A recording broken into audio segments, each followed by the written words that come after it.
a decent chunk of stuff I wanted to get sorted. What I'm going to go and try and do now, we're going to teleport to Edgeville. We're going to see how viable training in the Abyss is. Oh, I think I need to do the mini. And we'll see if I need to do the mini quest. If I need to do the mini quest, I'll do it later on. But if we can get straight in, then we'll see how we get on. We need some ectoplasm as well. Is the wizard there? He is. Will he teleport me? Oh, even better. Okay, so that's quest locked, so we'll have to go in and do those quests at some point.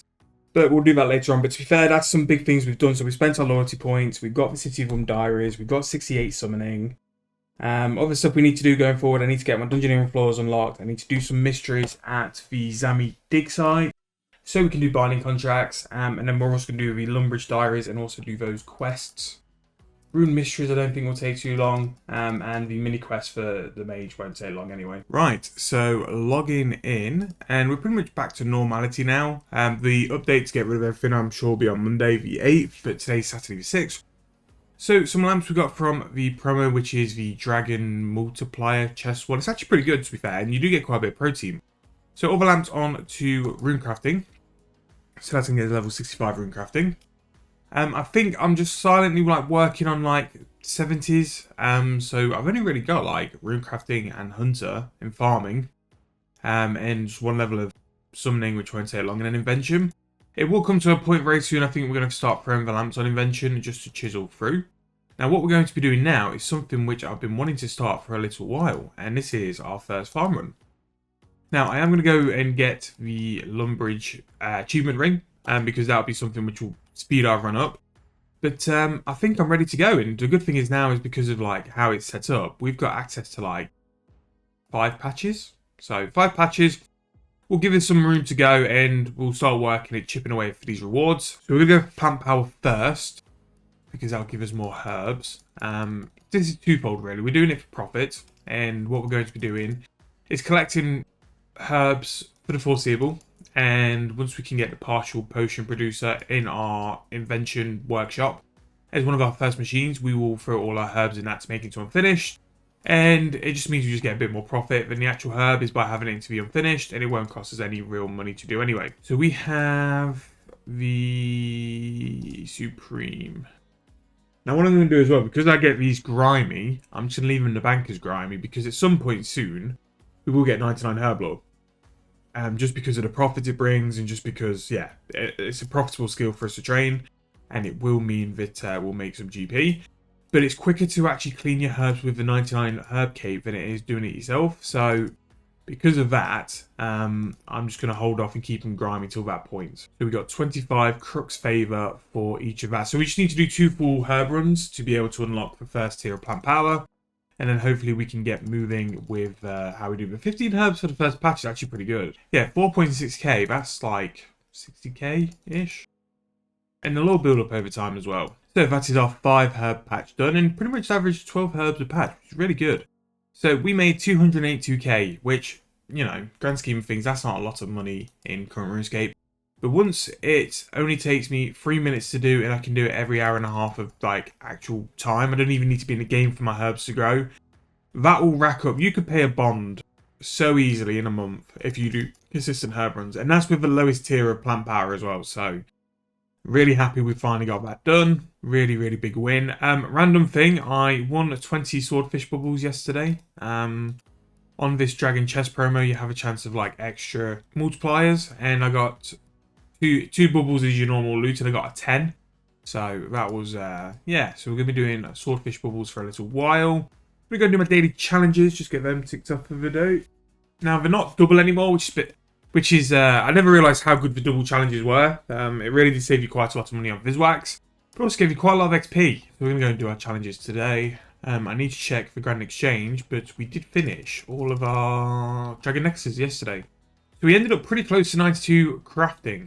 And maybe to a point where I'll probably finish that off at some point. But in terms of investing our money, I'm going to go and invest in Elder Planks.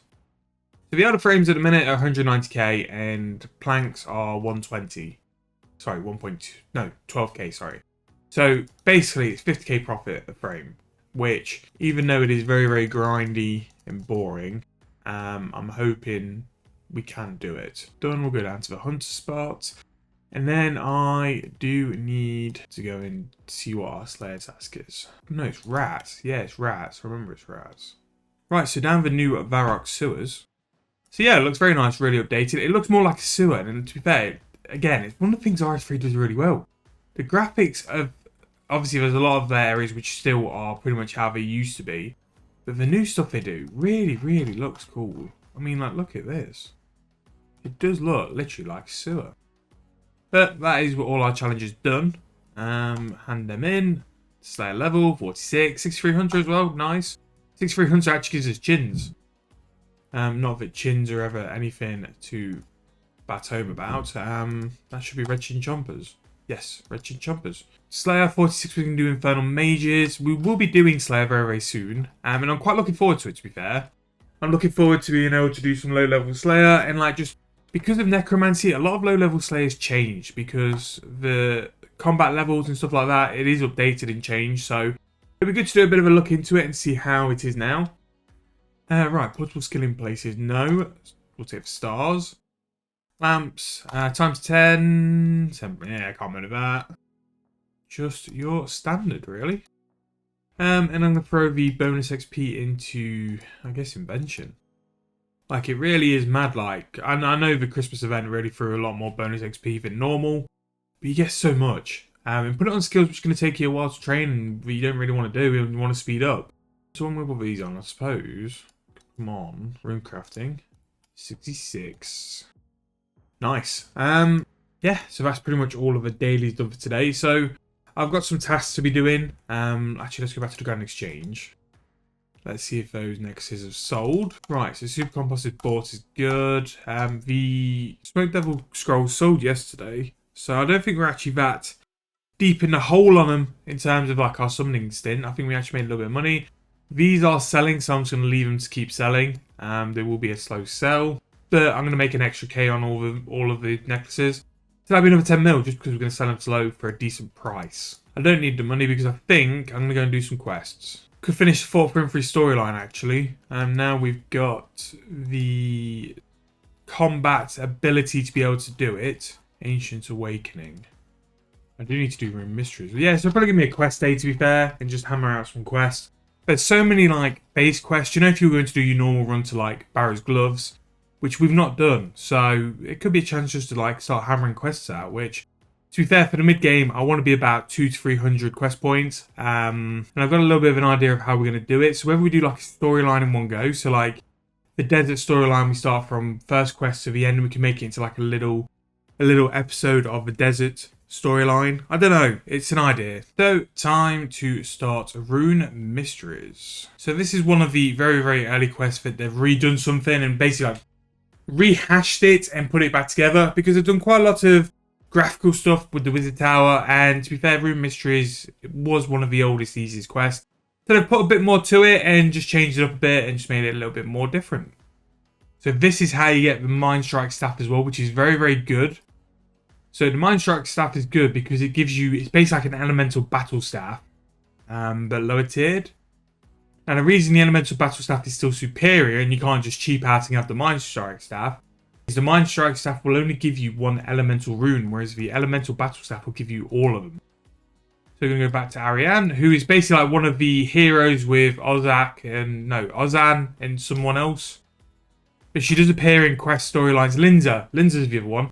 But she does appear in a lot of quest storylines as well.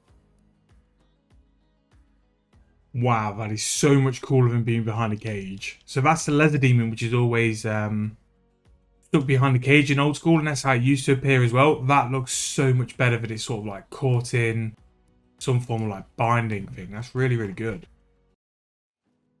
Now this actually has a couple of caches here, and I'm sure it's like one of the colours as well. So time to annoy the Archmage.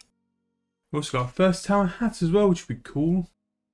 Right, so Ariane is going to go and do whatever she's going to do.